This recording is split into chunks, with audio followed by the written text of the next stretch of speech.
होय, नामदेव रघुनाथ शिंदे यांनी सर्वसामान्यांना प्रेरणादायी ठरेल अशी डोळस किमया साधली आहे. नामदेव हे जन्मताच दोन्ही डोळ्यांनी अंध आहेत. त्यांची पत्नी देखील अंध असून त्यांचा मुलगा सध्या लहान आहे. ते सध्या जालना येथे राहतात. नामदेव शिंदेंचा अंधत्वामुळे काही काळ नाउमेदीत गेला. त्यांना रेल्वे गाडीत गोळ्या बिस्किट विकताना लोक कुत्सितपणे हसले. काहींनी त्यांना भीक मागण्याचा देखील सल्ला दिला. आणि भीक मागता मागता आम्हालाही सांगतात की तुम्ही भीक मागा. चांगले अपडाऊनवाले सुद्धा नोकरीला आहेत ते सुद्धा आम्हाला सांगतात तुम्ही भीक मागा म्हणून आम्हाला हे सल्ला देतात. तर आम्ही त्यांना सांगितलं बा हे भीक मागायचं आमचे काम नाही तुमचे काम म्हणलं. आम्ही एक वेळ म्हणजे भुकेला मरण जाऊ पण भीक मागायचं नाही म्हणलं आम्हाला. म्हणून आम्ही ट्रेनमध्ये व्यवसाय करतो आणि हे उदरनिर्वाह करतो. पण आता भविष्यामध्ये एवढ्यावर भागत नाही म्हणून आम्हाला पुढचं काही करायचं आहे म्हणून मी बँकेला प्रस्ताव टाकलेला आहे असं त्यांना सांगितलं. तर त्यावेळेला मग काही लोक जरा शांत बसले त्याच्यामध्ये. मग एवढं करून मग धर्मदाय ऑफिसमध्ये गेलो. मग तिथून मग रजिस्ट्रेशन करून घेतलं.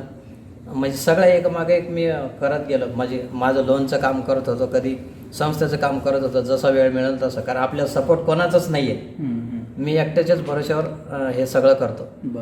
असं भाऊ आहेत पण ते माझे काही कामाचे नाही. ते काय करतात? ते स्वतःचाच व्यवसाय करतात. म्हणजे कंपनीमध्ये काम करतात. ते बघत नाही. मी स्वतः भाड्याच्या घरामध्ये राहतो आणि ते स्वतः आईने बांधलेल्या घरात राहतात. हो का? हो.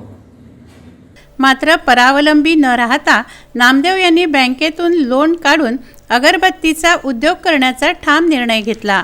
बँकेने त्यांना निम्मे लोन दिले आहे. त्यातून त्यांनी एक मशीन आणली, परंतु मशीनचे ट्रेनिंग आवश्यक होते. त्यामुळे त्यांनी थेट बुलढाणा गाठलं.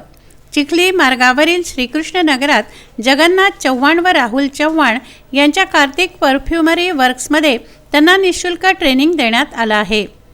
मी दोन्ही डोळ्यांना अंध आहे आणि 10-15 वर्षापासून मी ट्रेनमध्ये व्यवसाय करत होतो. आणि त्याच्यानंतर हे करता करता लोन मंजूर करून घेतलं.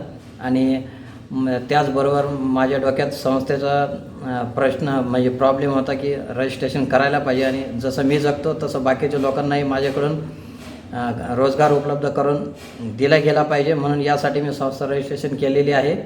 आणि आता मला पुढच्या मुद्द्यासाठी काम करायचं आहे. पण आता हे मशीन घेऊन जाईल मी आणि तिथून मग काम करता करता संस्थेचा विकास करणार आहे.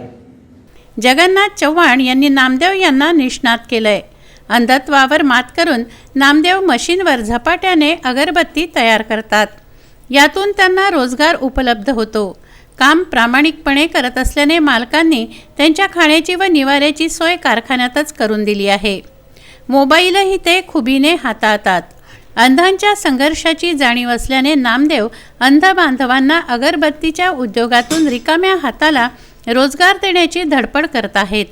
आयुष्यात संकट अडचणी आपली परीक्षा पाहत असतात. त्यामुळे आत्मविश्वासाने धैर्याने जीवनाला सामोरे जाणे शिका असा सल्ला ते नव्या पिढीला देत आहेत. समाजामध्ये असे अनेक काही व्यक्ती आहेत की ज्यांना डोळ्याने दिसतं आणि शरीराने धष्टपुष्ट आहेत. पण ते स्वतः आपला उदरनिर्वाह चालवण्यासाठी भीक मागतात. पण आणि मलाही काही इतरांनी सल्ला केला पण मला तो आवडला नाही. म्हणून मी त्यांना एकच सांगू इच्छितो की सर्वांनी आपल्या स्वतःवर जर आपली स्वतःची हिंमत असेल की आपण काही करू शकतो तर भीक न मागता आपलं कामधंदा करून आपला उदरनिर्वाह करावा आणि इतरांनाही आपण थोडाफार शिकवण्याचा प्रयत्न करावा आणि आपल्या मनात ध्येय ठेवूनच पुढं काम करायला पाहिजे तर आपण सक्सेस होऊ शकतो. स्वतः जळत राहून इतरांना सुगंध देण्याचं अगरबत्तीचं अंगभूत गुण आत्मसात करा असाही संदेश त्यांनी यावेळी दिला. प्रशांत खंडारे, विदर्भ न्यूज, बुलढाणा.